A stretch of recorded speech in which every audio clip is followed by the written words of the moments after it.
Quero convidar você, querido, para que abra a sua Bíblia na terceira epístola de João. Terceira epístola de João, nós vamos fazer a leitura de todo o capítulo, que é único.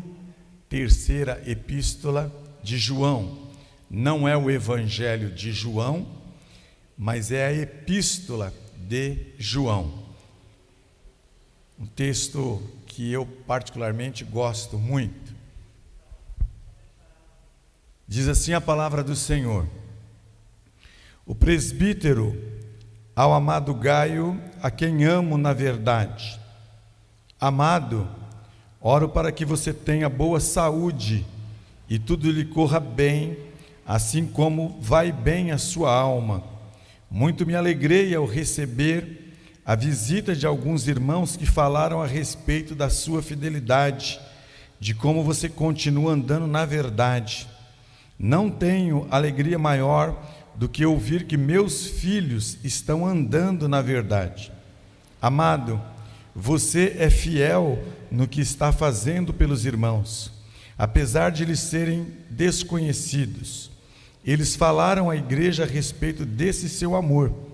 Você fará bem se os encaminhar em sua viagem de modo agradável a Deus, pois foi por causa do nome que eles saíram sem receber ajuda alguma dos gentios. É, pois, nosso dever receber com hospitalidade irmãos como esses, para que nos tornemos cooperadores em favor da verdade. Escrevi à igreja, mas Diótrefes, que gosta muito de ser o mais importante entre eles, não nos recebe. Portanto, se eu for, chamarei a atenção dele para o que está fazendo com suas palavras maldosas contra nós. Não satisfeito com isso, ele se recusa a receber os irmãos, impede os que desejam recebê-los e os expulsa da igreja. Amado, não imite o que é mal, mas sim o que é bom. Aquele que faz o bem é de Deus. Aquele que faz o mal não viu a Deus. Quanto a Demétrio, todos falaram bem dele, e a própria verdade testemunha a seu favor. Nós também testemunhamos, e você sabe que o nosso testemunho é verdadeiro. Tenho muito que lhes escrever, mas não desejo fazê-lo com pena e tinta. Espero vê-lo em breve, e então conversaremos face a face. A paz seja com você. Os amigos daqui lhes enviam saudações. Saúde os amigos daí, um por um. Vamos orar, irmãos? Deus, nós te agradecemos pela tua palavra lida. Agradecemos por tudo quanto o Senhor tem feito por nós. Continuamos a clamar, a pedir em favor dos que estão sofrendo neste momento. Dentre eles, o nosso querido irmão Rony, com a sua família, de igual modo também o Rubem, os seus familiares, bem como outros, que os nomes também foram mencionados aqui. Pedimos, ó Deus, a direção, a condução, a mediação, a intervenção do Teu Espírito, para que tudo que façamos com excelência, para o Deus que é o Deus de toda a excelência. Conduza-nos para o louvor da Tua glória, é o que nós te pedimos e com gratidão agradecemos, em o nome de Jesus, amém. Queridos irmãos, eu gosto dessa epístola de João. Nós temos aqui pelo menos 3 personagens. Nós temos João, na verdade 4 personagens. Nós temos João, nós temos Gaio, nós temos Diótrefes e nós temos Demétrio. Nós temos 4 personagens no texto, e cada um deles desempenham um papel importante, um papel interessante e um papel de expressão, seja ele do ponto de vista para o lado bom ou para o lado não tão bom. Então nós percebemos que a escrita, ela tem um endereço, ela tem um destino específico e ela tem orientações específicas para os destinatários desta epístola. Nós temos uma informação de que um grupo de irmãos, e aí você que está lendo comigo, se você vai lá no versículo de número 7, você vai ver uma saudação, e a palavra vai aparecer assim: pois foi por causa do nome, e está sendo dito o seguinte: foi por causa do nome que esses irmãos estavam saindo, sendo expulsos de um determinado local, para irem para outro, e estavam passando por privações. E a palavra nome aí, a palavra nome aparece com N maiúsculo, que é o nome de Jesus. Eles foram expulsos, eles foram colocados para fora, eles não podiam permanecer no lugar onde eles estavam, porque eles estavam falando do nome, e o nome aí é do nome de Jesus. Eles não foram prejudicados, eles não foram torturados, eles não foram perseguidos, eles não foram humilhados por uma outra causa. Eles foram humilhados, pressionados, eles foram prejudicados, eles foram maltratados por causa do nome, porque eles incansavelmente anunciavam, eles incansavelmente pregavam, eles incansavelmente estavam sempre anunciando o nome de Jesus. Uma das razões mais importantes da nossa vida, como servos do Senhor Jesus Cristo, é anunciar o nome, é propagar o nome, é dar uma ênfase ao nome de Jesus. Só o nome de Jesus deve ser colocado como evidência na nossa vida. Não há outra razão para nós. Nós não queremos que apareça o nome de uma instituição, nós não queremos que apareça o nome de um líder de uma instituição, nós não estamos preocupados em nos envaidecer. Não, isso não nos interessa. O que nos interessa é que o nome de Jesus possa ser visto. O que nos interessa é que o nome de Jesus possa ser percebido. O que nos interessa é que o nome de Jesus possa ser sentido por meio das pessoas nas nossas vidas. Não fará outro sentido. Não há religião, não há religamento, né, se não for pela pessoa de Jesus, tá? Então Paulo diz que não há nenhum outro mediador entre Deus e o homem a não ser Jesus Cristo, o homem. E o escritor de Hebreus diz que assim como por um homem o pecado entrou no mundo, Adão, também por um homem, Jesus, entrou a salvação. Então o nome de Jesus é que deve ser pronunciado, o nome de Jesus é que deve ser evidencializado, é o nome de Jesus que precisa ser proclamado. Então a minha vida, sua vida e as nossas vidas devem expressar o nome de Jesus.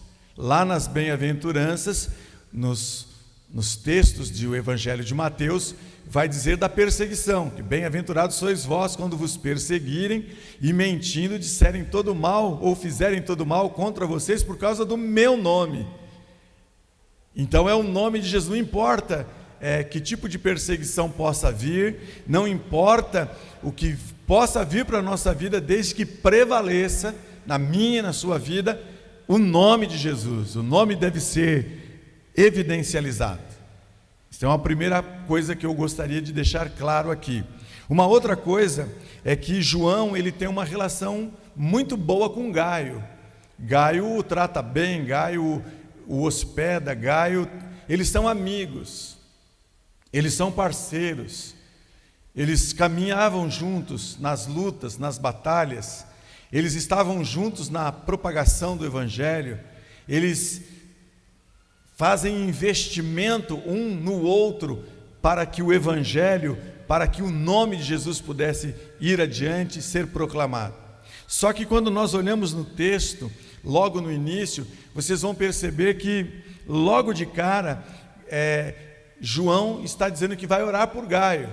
Está tudo bem com Gaio do ponto de vista espiritual. Se você olhar no texto, você vai ver assim, olha, muito me alegrei, versículo 3, muito me alegrei de receber a visita de alguns irmãos que falaram a respeito de você, Gaio. Gaio, você é fiel, você é um homem fiel, você é fiel companheiro, você é fiel a Jesus, você é fiel à comunidade, você é um homem que tem fidelidade em todas as coisas, você não compactua com a infidelidade, você é parceiro, você é amigo, você está ali do lado o tempo todo. Então eu recebi informações que você é fiel, muito fiel. Eu olho ainda para o texto e vejo que João ele também diz que além da fidelidade, além da alegria, que ele sente no coração dele de perceber que os irmãos estão dizendo que ele é fiel, os irmãos também disseram que Gaio andava na verdade.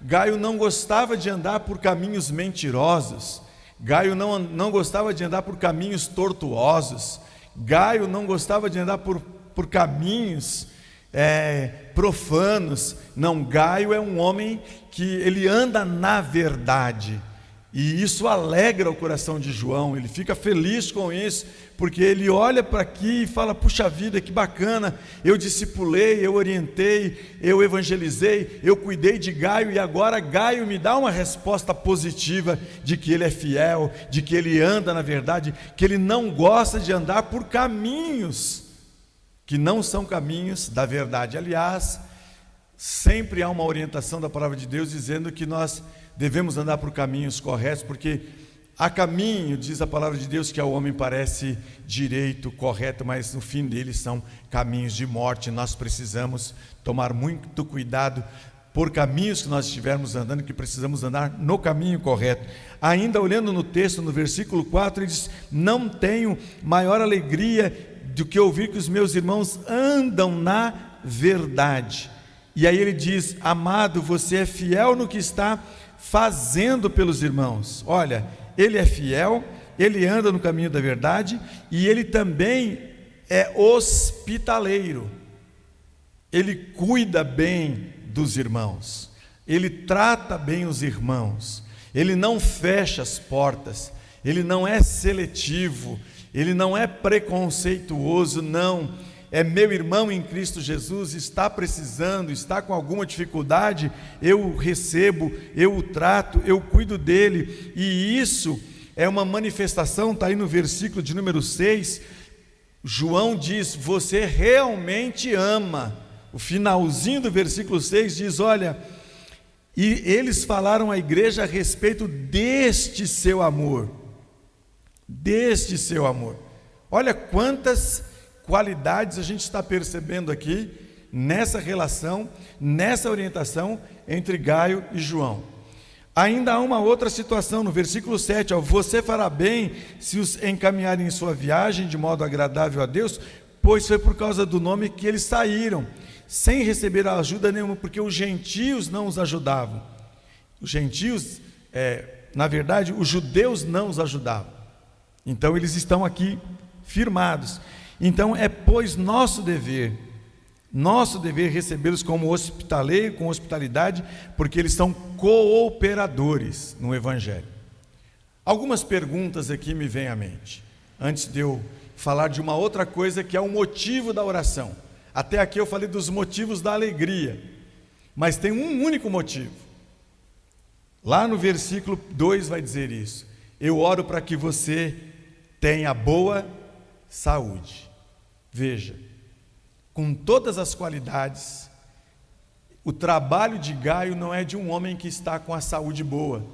Ele tinha todos os motivos para dizer: olha, não dá para eu fazer isso, não dá para eu fazer aquilo, não dá para eu receber ninguém. João, eu estou debilitado. João, eu estou doente. João, eu estou passando por necessidades. João, eu estou com dificuldade. Eu não posso fazer nada por ninguém, porque eu estou doente. Mas ele não disse isso. Em nenhum momento aparece aqui essa queixa. Nós não sabemos qual era a enfermidade de Gaio. A gente pode especular diversas, porém a gente não tem com precisão qual era a enfermidade dele. Poderia ser uma enfermidade que pudesse também dificultar a proximidade com as pessoas, como nós estamos tendo hoje. Podia ser uma enfermidade apenas e tão somente de uma gastrite, poderia ser uma enfermidade de uma ordem de câncer, por exemplo, poderia ser uma enfermidade que o deixasse sem poder andar ou sem poder falar. Então nós não temos aqui a informação de qual era a enfermidade, porém, seja ela qual for, isso não era e não foi impedimento para Gaio continuar fiel, andando na verdade, acolhendo as pessoas, desenvolvendo amor, fazendo as coisas que deveria fazer. Então João está dizendo: eu oro agora por você para que você tenha boa saúde. Sabe por quê? Você só precisa de saúde física, e o texto diz isso porque a sua alma é uma alma saudável. Algumas perguntinhas aqui. Será que nós poderíamos receber elogios assim? Será que alguém poderia escrever a nosso respeito assim? Dizer assim: olha, irmão fulano, eu oro por você para que você tenha saúde em todas as coisas, porque você é fiel, porque você é cooperador, porque você é hospitaleiro, porque você representa amor, porque você trata bem as pessoas, porque você não é preconceituoso, porque você não é seletivo. Será que as pessoas poderiam dizer isso a nosso respeito? Será que elas conseguiriam enxergar em nós essa manifestação genuína, verdadeira de amor? João está dizendo: eu só preciso orar pela sua saúde, porque espiritualmente você está bem, você demonstra isso. Você não só vive falando, mas você vive agindo, atuando, fazendo, demonstrando. As suas atitudes são atitudes de um homem de Deus. Inclusive, você não anda por caminhos tortuosos, você só quer andar no caminho da verdade. Será que nós poderíamos receber alguma carta sendo elogiado dessa forma? Pensa um pouquinho. Essa é a primeira parte do texto, a relação entre João e Gaio. Mais adiante um pouco, nós temos um outro personagem. A gente começa a saber dele a partir do versículo de número 9. Diz assim: escrevi à igreja, João escreveu à igreja, mas Diótrefes, que gosta de ser o mais importante entre eles, não os recebe. Olha bem, apareceu um outro personagem aí, Diótrefes. Quem era Diótrefes? Diótrefes era aquele cidadão que ele queria ocupar os primeiros lugares. Diótrefes era aquele cidadão que ele queria estar em evidência em todas as coisas. Diótrefes era aquele camarada que ele gostava de se aparecer. Diótrefes, aqui, ele barrava a entrada das pessoas. As pessoas queriam chegar, ele não deixava. Diótrefes é aquele camarada que ele é totalmente o contrário do que nós acabamos de ver em Gaio. Ele é um camarada que oferece resistência. Ele é um camarada que ele tem um ego inflado. Ele tem um problema de narcisismo. Ele gosta de ficar sempre ocupando as coisas como se ele fosse tudo e sem ele nada existisse. Diótrefes aqui, ele é um homem maldoso. As suas palavras são maldosas. Ele chama a atenção das pessoas de maneira maldosa. Ele não tem um coração e uma alma limpa, ele tem um coração mau. Ele pratica o mal. Ele não ficava satisfeito com as recusas que ele recebia, então ele acabava impedindo, acabava expulsando as pessoas ali daquela comunidade, daquela reunião.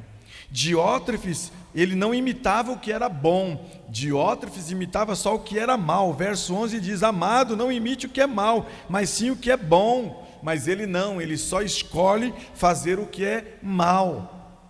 Eu fico me perguntando, quando eu olho aqui, será que nós temos Diótrefes nos nossos dias? Será que nós temos Diótrefes nas comunidades?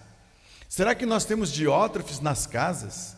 Será que nós temos Diótrefes na nossa igreja?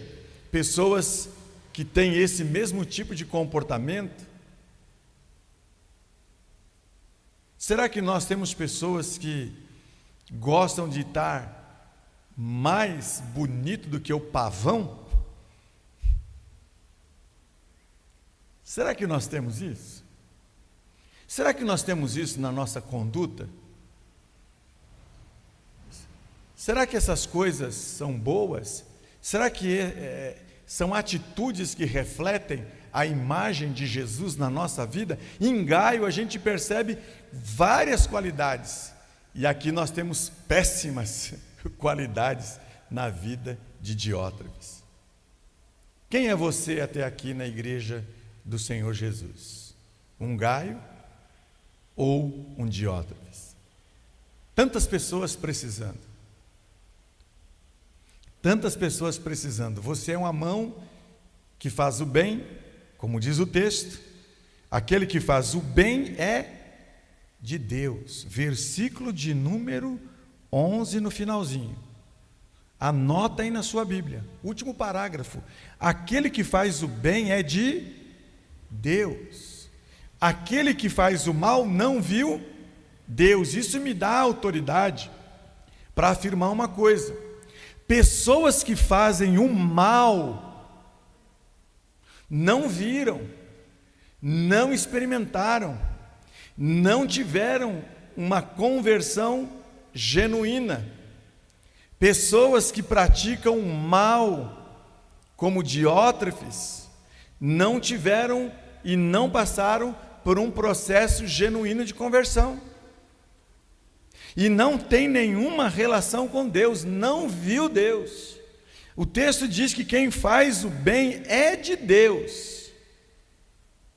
Quem faz o bem é de Deus. E aí eu fico me perguntando de novo, será que no meio da nossa comunidade, da nossa igreja aqui, será que nós temos pessoas que estão dispostas a fazer o bem, sem olhar a quem, como diz o ditado por aí? Será que nós estamos dispostos a fazer o nosso melhor para Deus por meio da nossa igreja? Será que nós estamos dispostos mesmo a se colocar de maneira correta, andando na verdade? Ou nós vamos fazer como na mensagem de domingo à noite, nós vamos dar desculpas? Veja, Gaio está doente, mas ele não deu desculpa. Diótrefes, ele é o inimigo da obra. Ele é o inimigo de Cristo, ele é o inimigo das coisas corretas, ele é o inimigo de tudo aquilo que se propõe a fazer, ele é aquele que impede as ações, a presença das pessoas, ele é um obstáculo, ele se coloca como um obstáculo porque ele quer tudo para ele, tudo para mim, tudo para a minha glória, tudo para o meu bem-estar, tudo para comigo, nada para com os demais. Diótrefes não nos representa, ele não pode nos representar, porque nós corremos o risco de ouvir: aquele que faz o mal não viu Deus. Eu não gostaria de ouvir isso na minha vida, que eu não vi Deus. Eu não sei você, meu irmão, minha irmã, eu não sei você, meu amigo, eu não sei como é que está a sua conduta diante de Deus, mas a gente tem um exemplo aqui de um que está na igreja. Diótrefes não está fora da igreja, ele está na igreja. Escrevi à igreja, lá no versículo 9, escrevi à igreja. Diótrefes não é a pessoa de fora, Diótrefes não é aquela pessoa que não fazia parte da comunidade. Diótrefes é um homem da comunidade.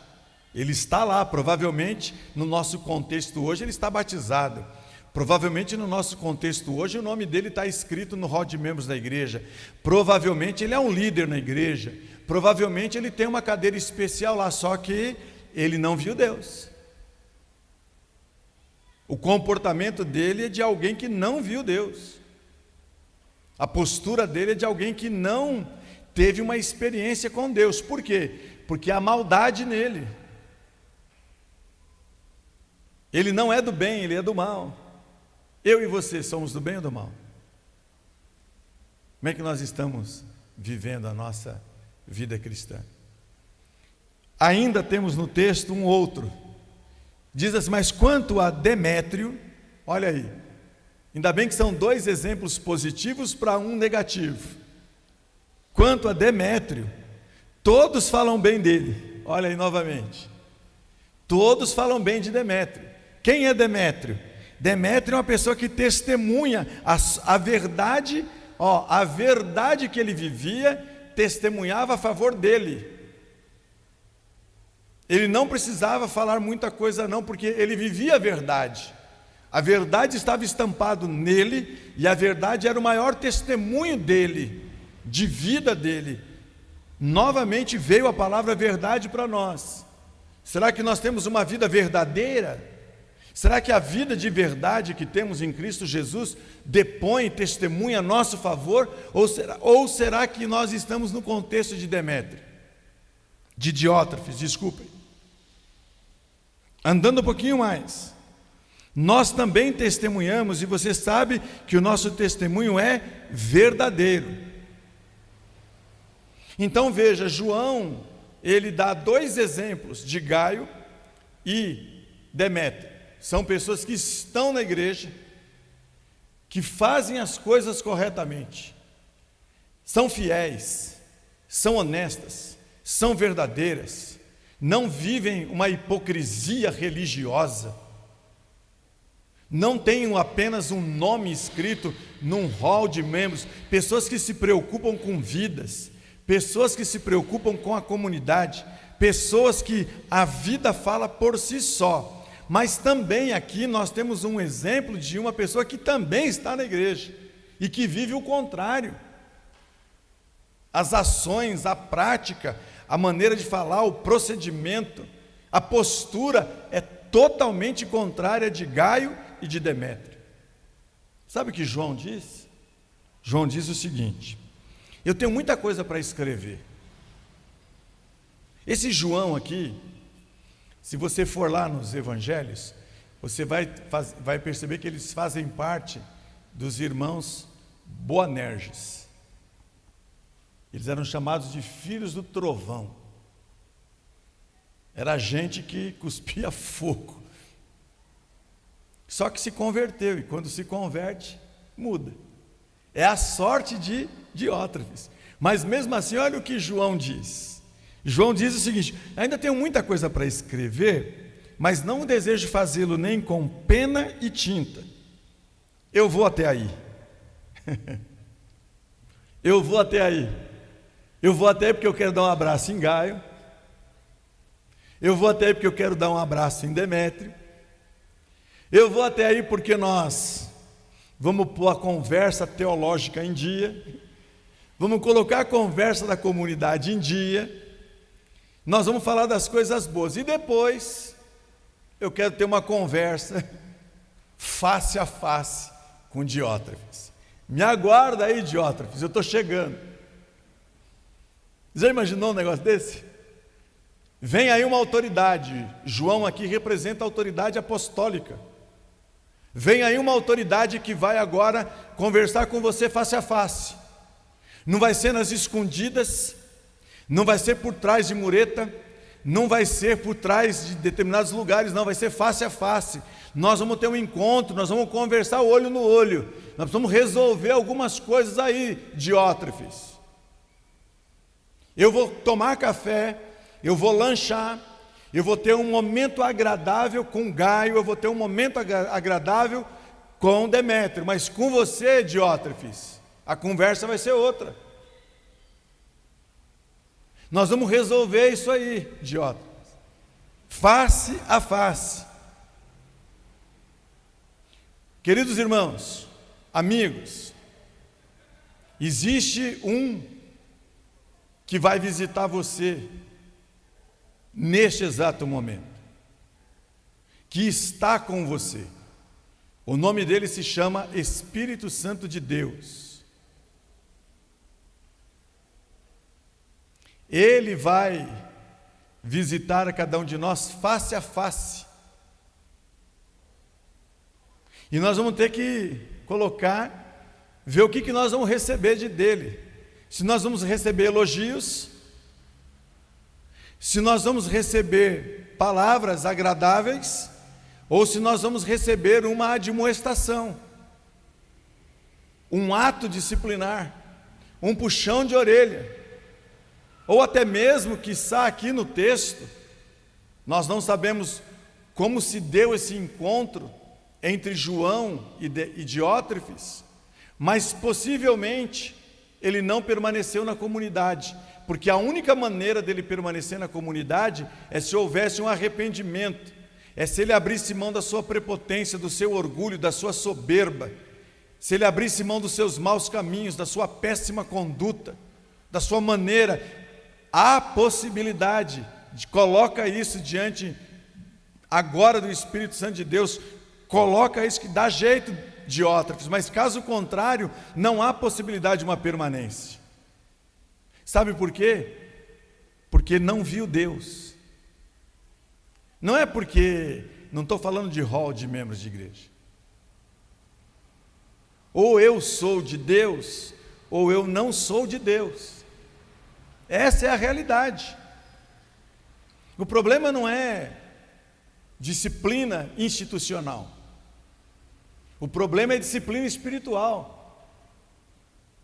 Esse é o grande problema. E sabe como finaliza? João diz o seguinte: a paz seja com você. Perceba que ele não colocou vocês. A paz seja com você.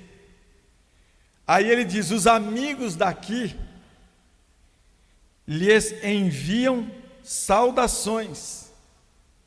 Saúde também os amigos daí, um por um. Então na comunidade, tem uma comunidade de amigos. Na comunidade de lá e na comunidade de cá, tem amigos. Mas não há uma saudação aqui para os inimigos. Perceba isso. Para os inimigos há admoestação. Então a outra pergunta que vem à nossa cabeça é a seguinte: nós somos amigos ou inimigos?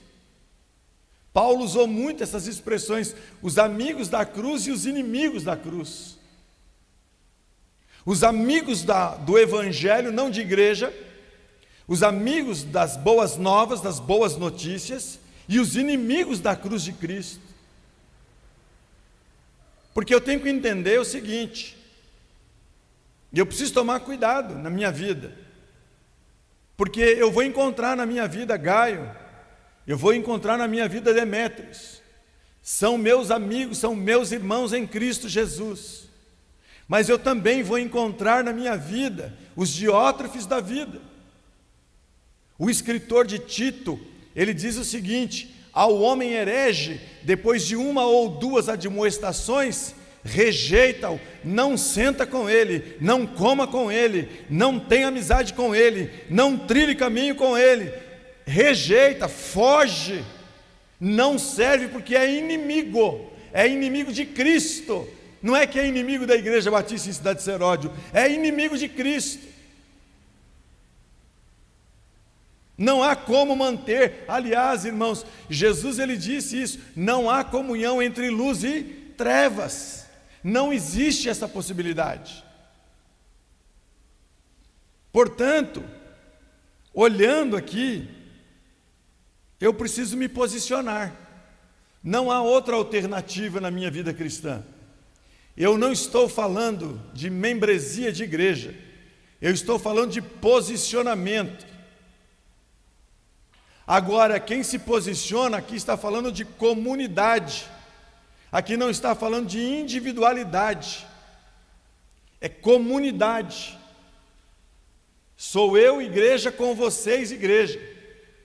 Somos irmãos em Cristo, somos amigos em Cristo Jesus, defendemos os mesmos interesses, lutamos pelas mesmas causas, devemos ser instrumento de bens, devemos ser instrumento de fazer o bem a todos, devemos apoiar, devemos ajudar, devemos amar, devemos viver na verdade, devemos, e tão somente devemos, nos posicionar defendendo o Evangelho de Cristo Jesus, e não devemos nos posicionarmos, muito menos andarmos, muito menos compactuarmos, muito menos participar de novo, o salmista vai dizer: bem-aventurado o homem que não se assenta na roda dos escarnecedores.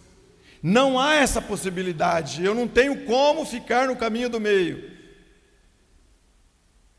Não há essa possibilidade.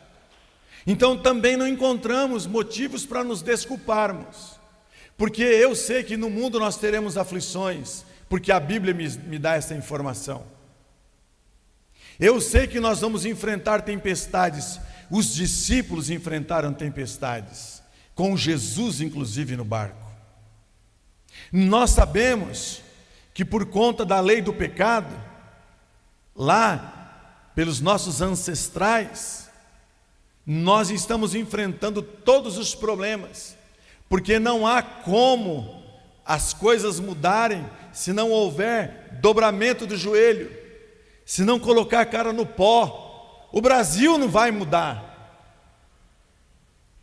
Os irmãos acompanham aí. Quem estava conduzindo a Lava Jato, agora está sendo penalizado, porque o câncer da corrupção no nosso país é grandioso. Isso não é mérito de um único partido. Nós estamos aí diante, novamente, de um quadro eleitoral. E vocês vão perceber que nada funcionou até agora nesse negócio da pandemia. Mas tudo vai dar certo, pelos interesses deles. Tudo vai dar certo para que se vote. E ai de nós se não votarmos, que os nossos documentos serão cassados e nós teremos problemas na nossa vida como cidadão. Porque o câncer do pecado está estabelecido e nós não devemos concordar com isso. Nós somos luz, nós somos filhos da luz, nós não andamos por esses caminhos, nós não trilhamos disso na nossa vida. Isso não deve fazer parte da nossa história. Sabemos que enfrentamos dificuldade, que Deus nos ama em todas elas, mas nós devemos botar o joelho no chão, porque muitas vezes, não é a lepra que quer se levantar na nossa vida física, não é a doença física que quer se levantar na nossa vida, mas muitas vezes o que quer se levantar na nossa vida é a doença espiritual. Como é que nós receberíamos uma carta a nosso respeito?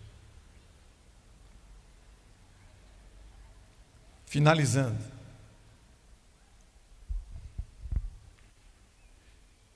na nossa época, porque eu tenho 57 anos de idade, a gente mandava carta. Eu ia trabalhar e deixava uma cartinha para Vanderless, porque eu trabalhava num horário, ela trabalhava num outro horário, e a gente só se encontrava final de semana na igreja. Então eu deixava uma carta, porque quando ela passava para ir para a escola, o meu pai entregava. Meu pai era o cupido. Meu pai entregava a carta minha para ela e pegava a carta dela para mim. Então quando eu chegava, eu lia a carta dela, e quando ela chegava, ela lia a minha carta. Então nós escrevíamos a nosso respeito. O que Deus pode escrever a nosso respeito? E que vocês ficaram achando que eu ia contar o que eu escrevia? Eu não. Mas o que Deus pode escrever a nosso respeito? Que carta o Espírito de Deus pode escrever a nosso respeito? Eu quero pedir para você, meu irmão, minha irmã, entender uma única coisa: não há mais nenhuma condenação para aquele que está em Cristo Jesus. Falhamos, somos pecadores, erramos e não temos prazer nisso, não nos orgulhamos nisso, porque o Espírito de Deus está na gente, Ele incomoda a gente. Agora, presta bem atenção no que eu vou te dizer. Quando a gente começa a fazer as coisas deliberadamente, e não há mais constrangimento da nossa consciência, Isso é um perigo, sabe por quê? Porque nós estamos do outro lado. A gente está como inimigo da cruz de Cristo, da igreja do Senhor Jesus. A gente não viu Deus. E qual é o destino daquele que não viu Deus? Céu ou inferno? Não que Deus vai mandar, vai porque quer. Deus não manda ninguém para o inferno. A Bíblia diz que é da vontade de Deus que todos sejam salvos. Ele não manda ninguém para o inferno. Mas vai para o inferno quem quer, que é opositor, que é maldoso, que não sente nada, pratica isso, fala. Coloquei no meu status uma boca aberta e a língua que saiu era uma serpente. Quem olhou lá viu. E teve gente que colocou: misericórdia, pastor, forte. E eu escrevi: difícil de ser domada. Tiago disse isso. Como é que está? Você que está em casa ouvindo hoje, você que pode, como é que está o seu compromisso com Deus? Está doente? Está com problema de enfermidade? Nós vamos orar por você. Será que nós temos alguma proteção especial? Todos nós estamos sujeitos, não aqui, mas fora daqui nós estamos sujeitos a esse maldito vírus. Mas a obra de Deus, ela não pode parar na nossa vida. A pandemia não pode parar a obra de Deus. A pandemia não pode paralisar o crente. A pandemia não pode amedrontar o crente. O crente lavado, genuíno no sangue de Jesus. Eu não estou falando isso para você vir na igreja não, pode ficar na sua casa, pode ficar tranquilo aí, dorme aí, dorme, sono profundo, que o seu problema não é comigo, nem o meu problema é com você. Não tem nenhum problema com isso. Mas uma coisa eu preciso ter na minha mente: a minha carta está sendo escrita e ela vai ser lida num dado momento da vida. Lá em Apocalipse fala sobre isso. Vai abrir o livro da vida e lá vai estar a história de cada um de nós para receber a sentença. Entra, filho meu, no gozo do teu Senhor, ou nunca vos conheci. Não sou eu quem digo isso, e o propósito aqui não é de amedrontar também ninguém não, é de apelar para a sua consciência espiritual, porque você tem a lei de Deus correta, você tem a lei do pecado e você tem a lei do Espírito. Você não precisa de punição religiosa, você precisa ver como é que está a sua consciência diante do Deus que em Cristo Jesus morreu na cruz, que um dia você disse para Ele que você ia se submeter ao senhorio dele na sua vida. Foi para mim não. Se compreendermos isso, estamos escrevendo uma boa carta. Se não compreendermos isso, talvez estejamos escrevendo uma carta não tão boa, e isso vai nos causar um problema lá na frente, aonde não haverá mais a possibilidade de mudança. Que em nome de Jesus sejamos uma carta aberta, bem escrita, bem lida, e que falem bem. Eu finalizo dizendo com a palavra de um rei que morreu. O nome dele era Jeorão. Morreu. Não teve lápide. Era um rei, não teve um funeral digno. E alguém lá disse o seguinte, de Jeorão. Disse assim, morreu sem deixar de si saudades. Se morrermos, que carta vão ler no nosso funeral? Que biografia vão ler? Talvez alguém leia assim: Pastor Ismael morreu? Eu também fiz uma postagem que quando morre, alguém diz assim lá: agora podemos elogiar. Está morto, não causa mais problema. Mas que carta vão escrever da gente a nosso respeito? Sabe que eu tenho pensado muito sobre isso, né? Quando eu não estiver mais aqui, o que os meus filhos vão falar de mim? O que a minha mulher vai dizer a meu respeito? O que a Igreja Batista em Cidade Seródio vai falar de mim? A verdadeira carta. Essa é uma. A segunda carta é lá em cima. Quando eu chegar lá, já vou encontrar, vou criar uma situação aqui, tá bom? Um anjo lá. Espera aí. Abri o livro. Seu nome lá era o que mesmo? Ismael Luiz dos Santos. Ah, tá aqui, tá bom. Toma aqui. Leva o livro, entrega lá para o Serafim, que ele vai ler lá no tribunal. Não abre. É só na hora. Já imaginou isso? Suspense, né? Você é uma carta viva.